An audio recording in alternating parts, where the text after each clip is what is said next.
설거지할 때, 운전할 때 듣는 고품격 토크쇼 서른톡 TV에 오신 걸 환영합니다. 뻔뻔하게 점잖은 신사인 척하는 상간남 용수와 대화를 계속하니 갑자기 감정 조절이 안 되기 시작했고 저도 모르게 충동적인 행동을 하고 말았습니다. 대화를 하던 회장실 구석에는 상간남이 애지중지 관리한 것으로 보이는 난과 화분이 보였는데요. 난들이 모여있는 창문가로 천천히 걸어간 뒤 저를 멍하니 쳐다보는 상간남 용수에게 너도 싸고 싶은데 아무데나 싸버리는 놈이니까 나도 싸고 싶은데 싸버려야겠다. 라고 말한 뒤 바지를 내리고 상간남이 아끼는 난과 화분에 시원하게 오줌을 싸기 시작했습니다. 오늘 사연은 딸이 아내의 불륜 증거를 발견하게 되어 난리가 난 40대 남편이 작성한 사연 2부입니다. 수많은 사연을 읽었지만 이분처럼 생각지도 못한 방법으로 복수를 하는 사람은 처음이었는데요. 정말 큰 충격과 감명을 받았습니다. 본격적인 영상 시작 전 구독과 좋아요 그리고 알람 설정 부탁드리고 지금 바로 영상 시작하겠습니다. 안녕하세요 회원님들. 복수는 나의 것입니다. 마지막으로 글을 쓰고 벌써 일주일이 흘렀습니다. 오늘 글을 쓴 이유는 다름이 아니고 어제 상간남이 운영하는 회사에 다녀왔기 때문입니다. 정말 재미있는 일들이 많았는데요. 일단 많은 분들이 궁금해하시는 상간남의 재력에 대해서 간략하게 설명드리겠습니다. 저도 사업을 하고 있기에 업역은 다르지만 이리저리 수소문을 해봤는데요. 일단 돈이 어느 정도 있는 건 사실이 맞았습니다.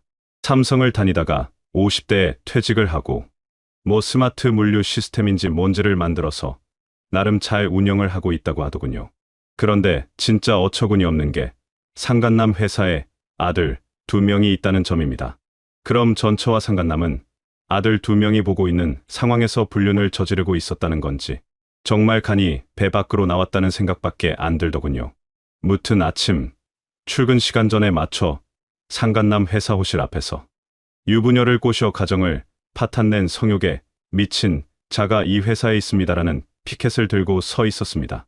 한 10분 서 있었나 직원 하나가 저를 보더니 놀란 얼굴로 묻더군요. 무슨 일로 오셨나요? 보시는 바와 같습니다. 제 아내가 이 회사에서 바람이 나 이혼을 하게 되었습니다. 상간남 때문에 제 아이들은 엄마를 잃었습니다. 뒤로 출근하는 직원들도 전부 비슷한 반응이었습니다. 그렇게 9시 정도가 되자 엘리베이터에서 상간남이 나오더군요. 얼굴을 보고 씩 웃어줬습니다. 상간남, 앞으로 배용수라고 하겠습니다. 배용수는 제 얼굴과 피켓을 보자 잠깐 당황한 듯한 표정을 짓더니 저에게 다가와 말하더군요. 당신 누구야? 여기가 어디라고 이딴 짓을 하는 겁니까? 뭘 모르는 척이야. 네가 첩으로 데리고 사는 박미영의 남편이다. 이 인간이 아침부터 뭘 잘못 처먹었나? 내가 당신 마누라를 왜 첩으로 삼아? 한참 실랑이를 하는데 전처도 엘리베이터에서 나오더군요.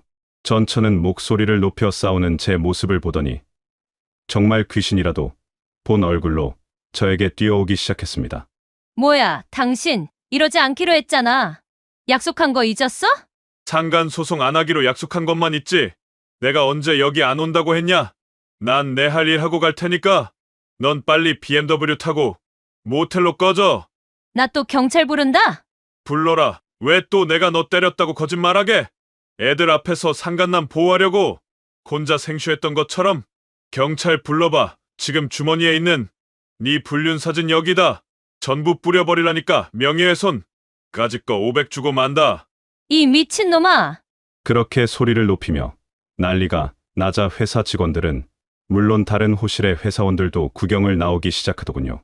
상간남 배용수는 그제서야 제가 무슨 마음으로 회사를 찾아왔는지 눈치를 챘는지 갑자기 말투를 바꾸어 정중하게 묻더군요. 뭔가 오해가 있으신 것 같습니다. 일단 조용한 곳에서 이야기 좀 하시죠. 그렇게 회사 내부에 있는 사장실로 들어가 대화를 하게 되었는데요. 잠시 목소리를 가다듬은 상간남 배용수는 신사인 척하는 말투로 X소리를 치거리기 시작했습니다. 미영 씨한테 대충 이야기는 들었습니다. 그런데 정말로 저는 이혼을 한 상태라고 생각해서 연애를 했던 겁니다. 만약 가정이 있는 줄 알았으면 절대로 미영 씨 안 만났을 겁니다. 어디서 또 구라를 쳐? 너네 둘이 내 이야기하는 거 녹음본 다 있다 왜? 변호사들이 상간 소송 안 걸리려면 유부녀인 걸 몰랐다고 잡아떼라고 가르쳐 주디.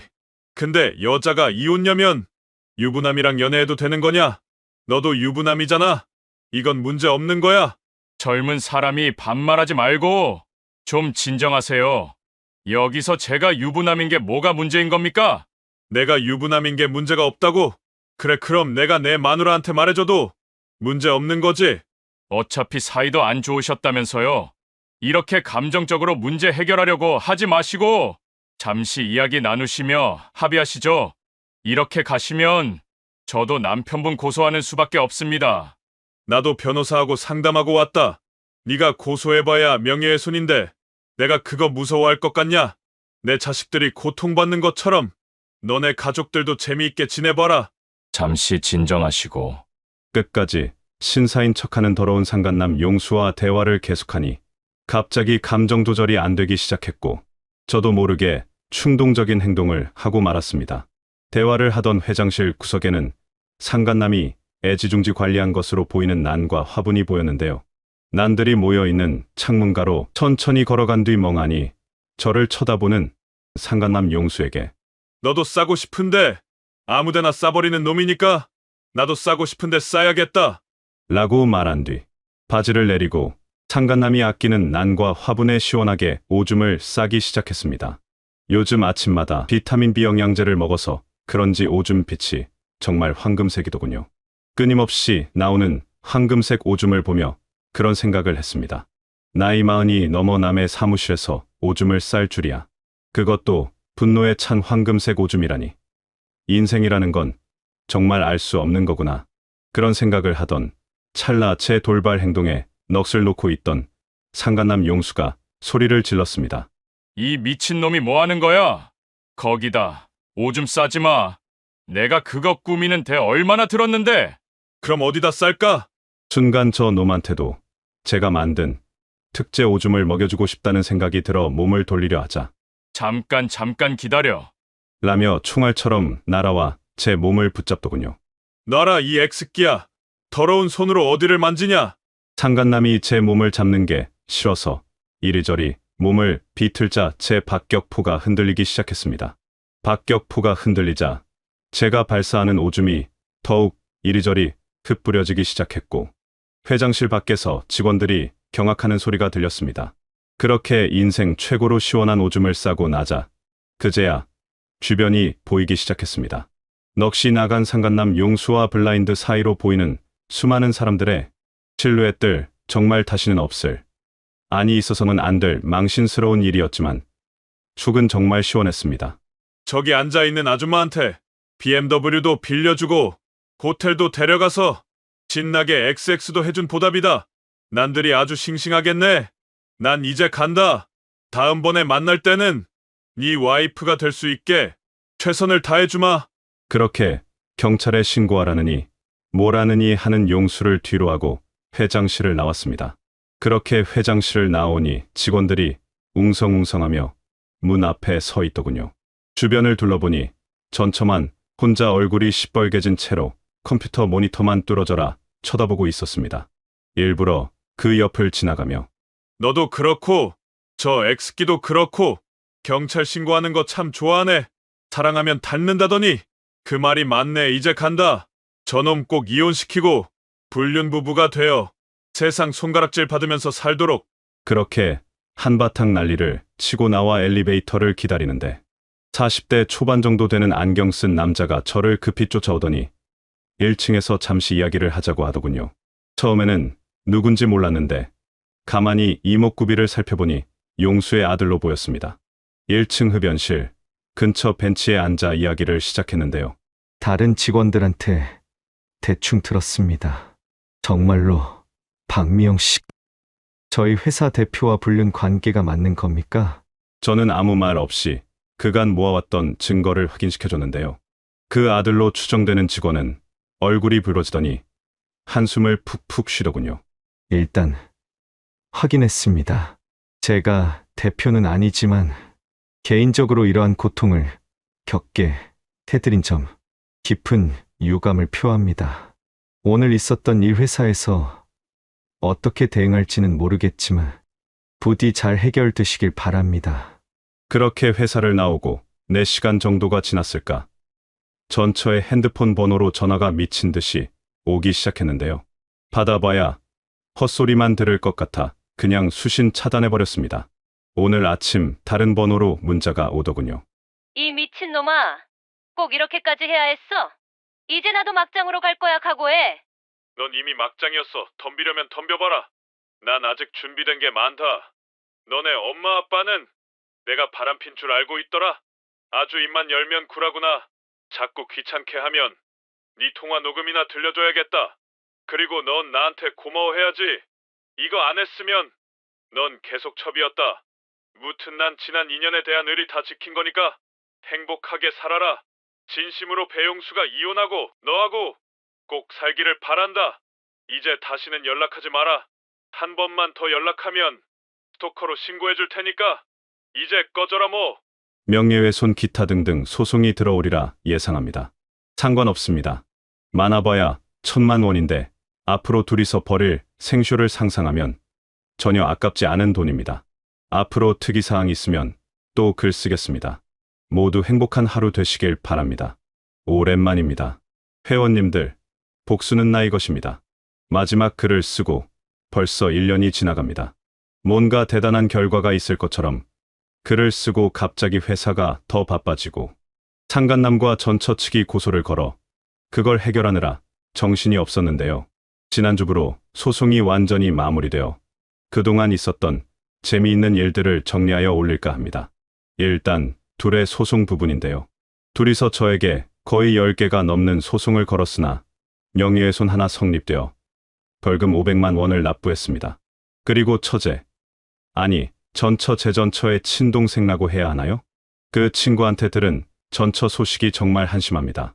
제가 회사에서 난동을 피우고 난 뒤에 용수 와이프가 이 사실을 알게 되었는지 아내에게 상간소송을 걸었다고 합니다. 저도 못 찾은 증거를 어떻게 구했나 궁금했는데요. 상간남 용수가 상간소송을 위한 사실 확인서, 작성과 자신이 가지고 있는 증거를 전부 자기 아내에게 알려줘서 알게 되었다고 합니다. 그 소리를 들으니 정말 큰 웃음이 나왔습니다. 전처는 상간남을 보호하기 위해 온갖 폐악질을 저질렀었는데 상간남은 자기한테 문제가 생길 것 같으니 바로 전처를 버렸다니 제가 했던 말 그대로 되어버리니 전처가 더 한심하게 느껴졌습니다. 백치 같은 전처 소식은 별도로 저희 가족은 잘 지내고 있습니다. 한동안 갑작스러운 엄마의 부재로 아이들이 많이 힘들어했는데요. 이제는 어느 정도 안정이 되었습니다. 그래도 주기적으로 심리 상담을 받고 있고요. 그리고 전처가 떨어져 나가면서 운이 돌아온 건지 사업은 코로나 이전보다 더욱 잘 되고 있는 상황입니다. 직원 수도 20명으로 늘었네요. 바쁘게 살다 보니 전처가 거의 생각도 안 납니다. 한 달 전 사진 정리하다가 아내 사진을 봤는데요. 뭔가 모르는 사람을 보는 느낌일 정도로 아무런 감정이 느껴지지 않네요. 상담사도 정말 빠른 회복이라고 놀라워하시더군요. 물론 완전히 괜찮은 건 아닙니다.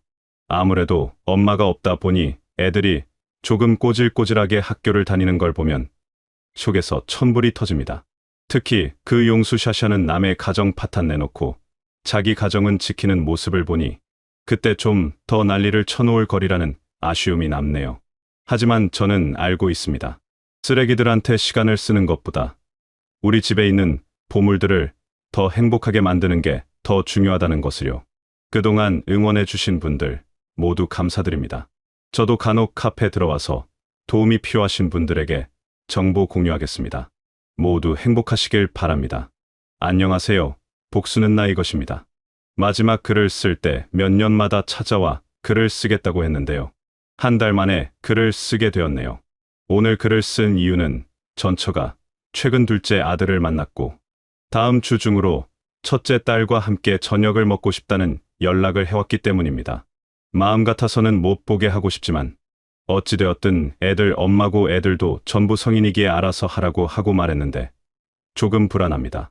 듣기로는 경제적으로 매우 궁핍하다는데 혹시나 애들한테 돈 달라고 하지는 않을까 걱정이네요. 어떻게 할까요? 복수는 나의 것입니다. 어제 너무 충격적인 일이 있어 글을 씁니다. 지난주 글을 쓰니 복지사관연이님께서 몰래 따라가서 애들 앞에서 양육비 달라고 이야기하라는 조언을 해주셨는데요. 너무 재미있을 것 같아 딸아이에게만 식사 끝나고 데리러 가겠다는 이야기를 하며 만나는 장소를 물었습니다. 분당에 있는 한정식집에서 만났는데요. 약속 시간 1시간쯤 뒤에 식당 내부로 들어갔습니다. 와이프가 아이들에게 거짓말한 게 있으면 전부 반박해주고 양육비 안 준 사실도 터트려서 망신을 줄 생각에 신이 나서 애들이 있는 방으로 가자 싸우는 소리가 들리기 시작했습니다. 뭔가 싶어서 문을 열자 딸아이와 아들놈이 전처에게 화를 내고 있더군요. 전처는 얼굴을 가리고 울고 있었습니다. 무슨 일인가 싶어 멍하니 있는데 딸아이가 말하더군요. 아빠, 왜 이제 왔어? 빨리 가자. 뭔가 딸아이가 이미 전처한테 잡들이를 한 것 같아서 그냥 갈까 했는데요. 그냥 가기에는 너무 아쉬워 애들을 차에 먼저 보내고 잠깐 전처와 이야기를 했습니다. 전처는 제 얼굴을 보자 당황했는지 고개를 숙이고 말을 안 하고 있더군요. 양육비 많이 밀렸다. 거의 3천만 원 정도 된다. 다음 달까지 꼭 입금해. 이제 나도 바쁜 일 끝나서 이행명령 신청할 거야. 그게 그렇게 억울해서 애들한테도 다 말했어? 당신이 그러고도 애들 아빠야? 어떻게 애들한테 전부 말을 할 수 있어? 아무리 그래도 내가 애들 엄마인데, 그리고 내가 돈 주기 싫어서 안 준 게 아니라 나도 살기가 힘들어서 어쩔 수 없이 못 준 거라니까. 왜 이렇게 닭다리야? 또 X소리 안에 네가 바람나서 용수한테 팬티도 안 입고 사진 보낸 거 지은이가 먼저 보고 나한테 말해준 거야. 알겠어? 아주 끝까지 남 탓이지. 너는 애들 엄마가 어떻게 60 넘은 상간남에 미쳐서 가정까지 버리고 떠날 수가 있냐? 이미 애들 다 컸으니까 지금 와서 엄마 흉내 내려고 하지 말고 돈이나 보내. 알겠지? 없으면 용수한테 몸 한 번 주고 돈 좀 받던지. 아, 이제는 용수가 질려서 안 먹어주나? 무튼 알아서 하고 돈 보내. 알겠지? 딸아이가 자신의 치부를 먼저 알았다는 말에 전처는 큰 충격을 받았는지 아무 말도 아무런 움직임도 없이 가만히 멈춰 있더군요. 무튼 난 이제 간다. 밥이 많이 남았네. 혼자 많이 먹어라. 넋이 나간 전처를 뒤로하고 주차장으로 나오니 아들과 딸이 기다리고 있었습니다. 아들이 그러더군요. 난 몰랐어요. 엄마 말대로 성격 차이로 이혼했다고만 들었는데 누나하고 아빠는 어떻게 나한테만 비밀로 할 수 있어요? 알면 상처밖에 안 되는 일이니까 말 안 한 거야. 아빠, 누나, 그동안 마음고생 많았겠다. 알면 잘해라. 그렇게 잠시 수다를 떨고 있는데 전처가 식당을 나오더군요. 애들을 보자 뭐라고 말을 하려 했는데 둘 다 모르는 사람처럼 쳐다보지도 않자 전처는 잠시 머뭇거리더니 눈물을 뚝뚝 흘리며 자기 차로 걸어가더군요. 그런데 BMW는 어디로 가고 거의 10년 만에 보는 베르나의 차 키를 꽂더군요. 쫓아가서 비꼬아줄까 하다가 그냥 참았습니다. 작년에 뽑은 신형 제네시스에 아이들을 태우고 집으로 가는 길 딸아이가 그러더군요. 그런데 엄마는 왜 그렇게 했을까요? 예전에 아빠 신고하고 난리도 아니었잖아요. 그 남자가 그렇게 좋았을까요? 우리 가족을 전부 버리고 떠날 만큼. 쾌락에 중독된 짐승이 무슨 짓을 못하겠냐? 자꾸 의미 두거나 생각하지 마라. 그 여자가 아빠한테 했던 행동들은 특별한 게 아니다. 원래 배신자들이 가장 적극적으로 행동하는 법이다. 그래야 자기가 산다. 그리고 시간이 지나 또 배신하거나 배신당한다. 그게 모든 배신자들이 겪는 벗어날 수 없는 운명의 굴레야. 앞으로 그 여자를 만날지 안 만날지는 너희들의 판단에 맡기마. 다만 아버지가 아니라 너희보다 인생을 좀 더 오래 산 인생 선배로서 조언을 해주자면 절대로 배신자를 가까이 하지 마라. 한 번 배신을 해봤던 인간은 자신이 저지른 죄책감 때문에 또 배신한다. 그리고 그런 인간을 가까이 하면 자기도 모르게 닮게 된다. 아이들은 일단 알겠다고는 하더군요. 그나저나 전처와의 악연은 끝날 듯 끝나지 않는군요. 복수는 나의 것입니다. 몇 주 전 전처를 만나고 양육비 이행명령 신청을 했는데요. 오늘 전처가 하는 말이 또 가관이네요. 그동안 돈을 못 준 거 정말 미안해. 그런데 지금 상황으로는 돈을 주고 싶어도 줄 수가 없어. 내가 앞으로 매달 조금씩 갚아나갈게. 이행 명령은 취하 좀 해줘. 그리고 나도 염치 없는 거 아는데 애들한테 말 좀 잘해줘. 늦었지만 지금이라도 애들 엄마 노릇해주고 싶어. 부탁할게. 웃기는 소리 하지 마라. 내가 한 번 속지, 두 번 속냐? 입만 열면 거짓말이 줄줄 나오는 인간 말을 왜 믿어야 하지? 그리고 이미 다 큰 애들, 엄마 노릇을 어떻게 하려고? 네가 애들한테 해줄 수 있는 가장 좋은 사과는 빨리 죽는 거다. 상간남에 미쳐서 가족 버리고 이혼한 엄마보다는 사별한 엄마가 나중에 애들 결혼할 때 흠이 안 될 거니까 알아들었으면 꺼져.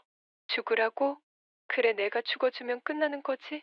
당신 원하는 대로 죽어줄게. 근데 나도 배신당한 거야. 왜 나만 죽을 년인데? 당신도 완벽한 남편 아니었어? 어디서 피해자인 척이냐? 상간남에 미쳐서 변태 같은 사진 보내고 남편은 가정폭력 신고해서 경찰서 보낸 거 까먹었냐? 완벽한 남편이 아니었다고? 그래서 바람 피웠다고? 너는 완벽한 아내였냐?